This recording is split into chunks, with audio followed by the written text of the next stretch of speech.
जरूरी है। यह है MNS न्यूज नेटवर्क और आप देख रहे हैं MNS न्यूज टीवी। मैं हूं आपके साथ सोनल। तो आइए देखते हैं आज की कुछ खास खबर। सातपुड़ा की आग में जल गई भ्रष्टाचार की फाइलें, कांग्रेस के इस दावे में कितना दम। 12 जून की शाम करीब 3:30 बजे भोपाल के दूसरे सबसे बड़े सरकारी दफ्तर सातपुड़ा भवन में आग लग गई। शॉर्ट सर्किट की वजह से आग तीसरी मंजिल से शुरू हुई और छठी मंजिल तक पहुंच गई। इस भीषण आग को मंगलवार दोपहर 12 बजे बुझाया गया। अब पूरे 10 घंटे के बाद सातपुड़ा भवन में लगी आग तो बुझ गई, लेकिन इसने मध्य प्रदेश सरकार और राज्य के सीएम शिवराज सिंह चौहान को कटघरे में लाकर खड़ा कर दिया। दरअसल इस आग ने 13,000 से ज्यादा सरकारी फाइलों को राख में बदल दिया है, जिसके कारण राज्य की सियासत में गर्मा गई है। दूसरी तरफ राज्य मानवाधिकार आयोग ने भी इस घटना के बाद भोपाल के कलेक्टर आशीष सिंह, कमिश्नर माल सिंह भड़िया और नगर निगम को नोटिस भेजे हैं। नोटिस में आयोग ने आग लगने की घटना पर 3 सप्ताह के भीतर जवाब मांगा है। आयोग ने सवाल उठाया है कि निगम की फायर ब्रिगेड में 80% दमकल कर्मी होने के बाद भी इस आग को बुझाने में पूरे 10 घंटे क्यों लग गए। पहले जानते हैं किस फ्लोर पर आग लगी और वहां कौन से दफ्तर है। इस भवन में सबसे पहले तीसरी मंजिल पर आग लगी। सातपुड़ा भवन के तीसरे मंजिल पर अनुसूचित जनजाति क्षेत्रीय विकास योजना का दफ्तर है। आग तीसरी मंजिल से फैलकर चौथे, 5वें और 6ठे फ्लोर तक पहुंच गई। इन दिनों भी मंजिल पर स्वास्थ्य विभाग के दफ्तर है। सातपुड़ा भवन में लगी आग की जांच पहुंची शिवराज सरकार तक। मध्य प्रदेश में विधानसभा चुनाव होने में 5 महीने से भी कम समय बचा हुआ है। ऐसे में सरकारी कार्यालय में लगी आग को बुझाने में 10 घंटे का समय लगना चुनावी इवेंट मोड में चल रही सरकार की पोल खोल कर रख दी है। इस आग को बुझाने के लिए मध्य प्रदेश के मुख्यमंत्री शिवराज सिंह चौहान ने दिल्ली से भी मदद की गुहार लगाई थी। शिवराज सिंह मध्य प्रदेश में सबसे लंबे समय तक मुख्यमंत्री रहने का रिकॉर्ड बना चुके हैं। उन्हें सबसे अनुभवी राजनेता भी माना जाता है।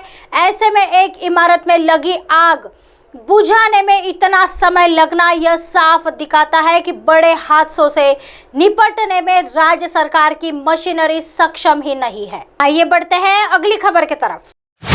कर्नाटक भाजपा ने सिद्धारमैया से चावल आपूर्ति को लेकर FCI का पत्र दिखाने को कहा। भाजपा के राष्ट्रीय महासचिव CT रवि ने शुक्रवार को पर्याप्त स्टॉक होने के बावजूद केंद्र पर चावल उपलब्ध नहीं कराने का आरोप लगाने के लिए कर्नाटक में कांग्रेस सरकार की आलोचना की और मुख्यमंत्री सिद्धारमैया से इस संबंध में भारतीय खाद्य निगम द्वारा प्रतिबद्धता पत्र पेश करने की मांग की।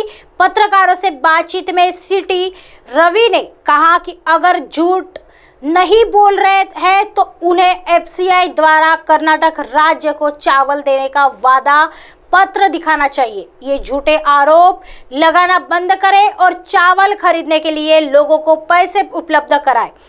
केंद्र ने कोई पत्र नहीं भेजा है कि वे चावल भेजेंगे, ताकि कांग्रेस सरकार इसे अपनी योजना के रूप में पेश करे और फिर इसे लोगों को वितरित करे। CT रवि ने दोहराया, आप इस कार्य के लिए केंद्र पर उंगली उठाते हैं जो आप करने में असमर्थ है। मुझे उम्मीद थी कि सिद्धारमैया 4 या 5 महीने बाद आरोप लगाना शुरू कर देंगे, लेकिन उन्होंने पहले ही शुरू कर दिया है। आपने घोषणा की कि मुफ्त चावल योजना 1 जुलाई से लागू होगी और अब आप केंद्र सरकार को दोष देते हैं।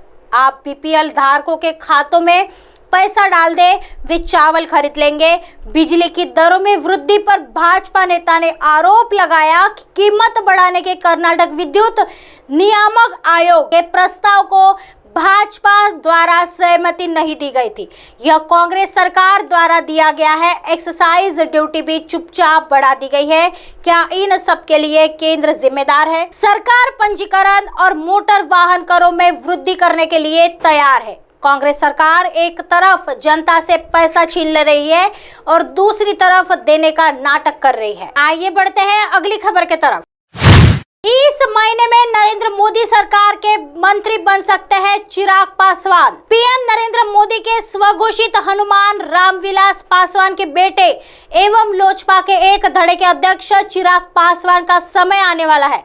चर्चा है कि मोदी मंत्रिमंडल के अगले विस्तार में चिराग पासवान को मंत्री बनाया जा सकता है। 2024 के लोकसभा चुनाव को ध्यान में रखकर नरेंद्र मोदी मंत्रिमंडल के विस्तार के साथ ही मंत्रियों के विभागों में फेरबदल की अटकल फिर लगने लगी है। 2023 में पांचवा अवसर होगा जब मोदी मंत्रिमंडल के विस्तार की अटकलबाजी आरंभ हुई। अब की बार बताया जा रहा है कि जुलाई के पहले सप्ताह में सरकार एवं भाजपा संगठन दोनों को चुनावी तैयारी के हिसाब से मोदी दुरुस्त करने जा रहे हैं। इससे पहले जनवरी संसद के बजट सत्र के पश्चात जून में और अमेरिका दौरे से पहले मंत्रिमंडल विस्तार की अटकलें 4 बार लग चुकी है। रामविलास पासवान के निधन के पश्चात चिराग पासवान के पास केंद्रीय मंत्री बनने का अवसर जब आने वाला था, तभी चाचा पशुपति कुमार पारस ने पार्टी तोड़कर स्वयं को मंत्री बनवा लिया। पारस के हाथों लोजपा के 6 में से 5 सांसद गंवा चुके चिराग अकेले हैं। नरेंद्र मोदी को राम और स्वयं को हनुमान बताने वाले चिराग पासवान की एनडीए में वापसी तय है। बस सही मुहूर्त की प्रतीक्षा है। सबको लगने लगा है कि लोजपा के 5 सांसद तोड़कर भले पशुपति पारस मंत्री बनने में सफल रहे, किंतु उनके पास अब समय कम है। ऐसे ही दिन भर की तमाम बड़ी खबरों से आपको रूबरू कराएंगे। तब तक बने रहिए MNS न्यूज के साथ। नमस्कार।